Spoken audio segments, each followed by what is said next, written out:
The noise of battle wakes you. You find yourself in a cage. You hear the pitched battle coming your way. The door bursts open. Two men are fiercely fighting. They enter the room with your cage. One swings high and the other stabs forward.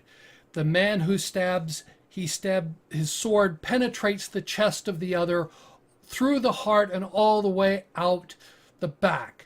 The other man, who's now dead, completes his swing from the momentum, and his sword catches the other man in the neck, cleanly decapitating him. The two dead bodies fall to the floor. A sword rolls over towards your cage, just barely out of reach. Welcome to my channel. I focus on tabletop role-playing games, video games, and science fiction. I watched a video by Nerdarchy with DMG Info was giving his discussion about how to start campaigns or start adventures. Don't start them in a tavern and so on. And I've been doing that for many years. I've been trying to find different ways. One of the more interesting ways that I did it, I thought, was I drafted all the characters. It was in the world of Tiglath. That fits well with the entire idea that the country that you're part of is at war, and you've been drafted to go and serve and defend. And in the world of Tiglath, the characters have been drafted. They've been sent off to boot camp, and then they've been picked to go out and watch the road. They're on guard duty, and they've been told, you'll be relieved in the morning. Well, they're out there watching their guard duty, and no one comes at morning, and no one comes at noon, and no one comes at evening. And by this time you're getting kind of hungry and thirsty because you weren't expecting to be out here. So what does the party do? And the most logical thing is to head back down the road toward camp. And when they get there, they find everybody else has been slaughtered, and thus the adventure begins. I also started one where the party was on a ship. Everyone had different reasons for being on the ship. They were on the ship. But the adventure starts when one night, and as you're on the ship, you hear screaming, and you rush up on deck, and there's this woman screaming, "It's returned! It's returned!" And she's pointing at the sky, and you squint and you can barely see the outline of a comet. And the woman is freaking out, saying, "We have to get to shore immediately. We have to get to our destination." And the captain's going, "Well, we'll be there in about 4 days." She's going, "No, we have to be there much sooner than that. We have to be there as soon as possible." And she's urging the captain to throw his cargo overboard to lighten the ship so they can get there quicker. And she's just frantic and maniac. And you lock her they take her down and they lock her in the room. And in the morning, they find her dead. She commits suicide at night with the cryptic message, "The comet has returned." And thus you start another adventure. So I've done various terrible things to party members. The other one was the party awakes. You vaguely are groggy, and you vaguely remember being on board ship, and there was a storm, and in the middle of the storm something attacked the ship and so on, but you wake to be tied up in a cage.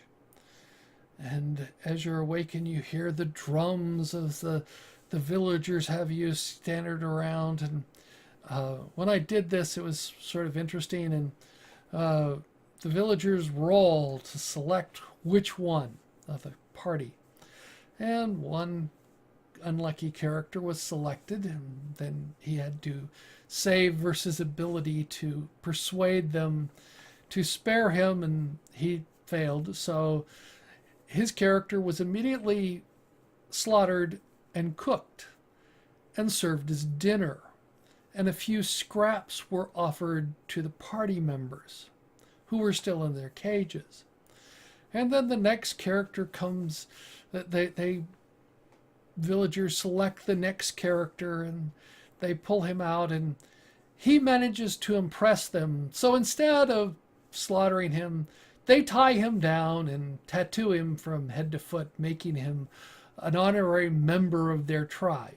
Of course, this is not the tattoos that we see today, which are all sterile and nice and neat and much less painful than the old form of driving the ink into the skin. And you have to make a constitution save, and if you fail, you die from the infections. He managed to survive. That's done that one. I did another, I can tend to like kidnapping, and I did another campaign, the world of Amoris, where all your characters they're relatively young or whatever compared. They're inexperienced.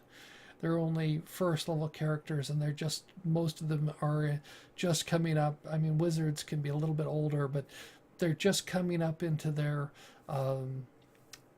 finishing their adolescence, and they've been kidnapped and stripped and equipped with restraints, which if you ever go looking at the world of Amoris, those were some interesting restraints.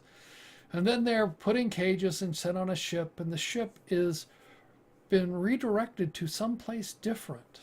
They were supposed to go to a larger city, and instead they've been shuffled off to a small dock, and then they loaded it. The carts are loaded into carriage and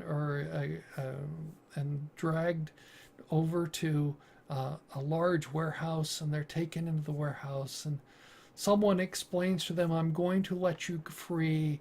You're the slaves I've managed to free, and I hope that you will join me in the fight for freedom." So that one there was, and he explains what restraints he can and cannot remove, and the dangers and challenges with all of that. So I've done various ways rather than meeting in a tavern. I find meeting in a tavern rather boring and uninteresting, and it doesn't, the characters have to figure out what's going on. I like to throw them into the fire, as the saying goes. And I tend to agree with that one. I am not one for doing all the voices. I am not good at that, and I prefer to give colorful descriptions and try and set the mood that way rather than trying to inflict my terrible voice acting on others. So I'd like to hear your comments. How have you started your campaigns? Have you done interesting ways to start them? What has worked? What has not worked? I mean, what didn't work well for you? I'd like to hear about those stories too. And so that I can avoid some of the pitfalls or maybe try it differently and learn from that. That's what we learn from our mistakes more than our successes. So if you like the video, give me a thumbs up, and you're welcome to subscribe. Thank you for watching my video. I look forward to learning what you think about this video. Let me know in the comments below. I appreciate all your comments. If you like the video, give it a thumbs up. If you don't like the video, give me a thumbs down. I appreciate both forms of feedback. If you're new here and would like to subscribe, you can click on the icon on the left. If you're interested, there's more content on the right.